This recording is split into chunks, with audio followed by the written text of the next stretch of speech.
அன்பு நண்பர்களே, அனைவருக்கும் அன்னை சமையல் உமாவின் அன்பான வணக்கங்கள்.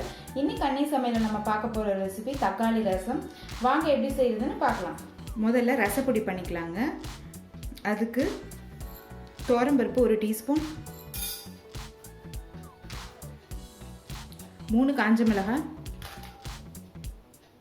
2 டீஸ்பூன் தனியா, மிளகு 1 டீஸ்பூன், சீரகம் 1 டீஸ்பூன், வெந்தயம் 1/4 டீஸ்பூன். இப்போ இது எல்லாத்தையும் நல்லா வாசனை வர வரைக்கும் வறுத்துக்கலாங்க.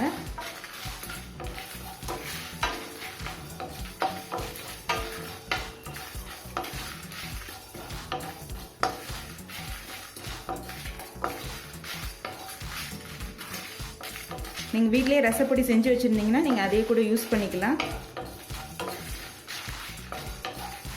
இப்போ ஸ்டவ் ஆஃப் பண்ணிவிட்டு கொஞ்சம் பெருங்காயம் சேர்த்துக்கலாங்க. இப்போ இது எல்லாத்தையும் மிக்சியில் நைஸாக அரைச்சிக்கலாங்க. கடாயில் தேவையான அளவு எண்ணெய், முதல்ல 1/2 டீஸ்பூன் கடுகு,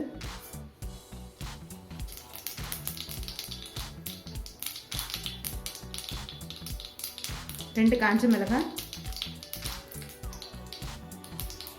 கொஞ்சம் கருவேப்பிலை,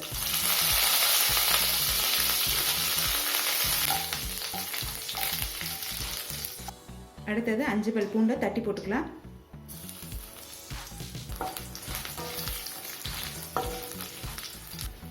அடுத்தது ஒரு தக்காளி,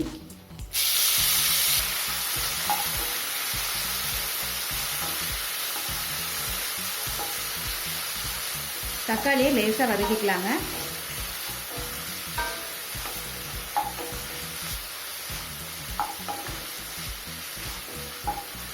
இப்போ தக்காளி வதங்கிடுச்சுங்க.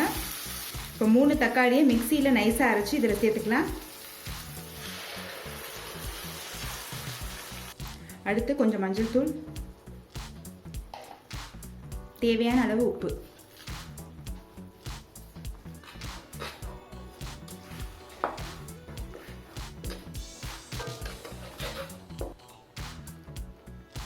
தேவையான அளவு தண்ணி.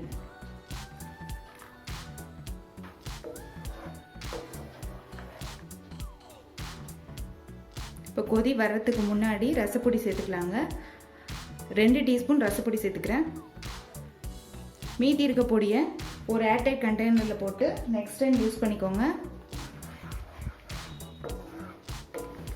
ரசப்பொடி போட்டோடனே திக்காயிடுச்சு, கொஞ்சமாக தண்ணி சேர்த்துக்கலாம்.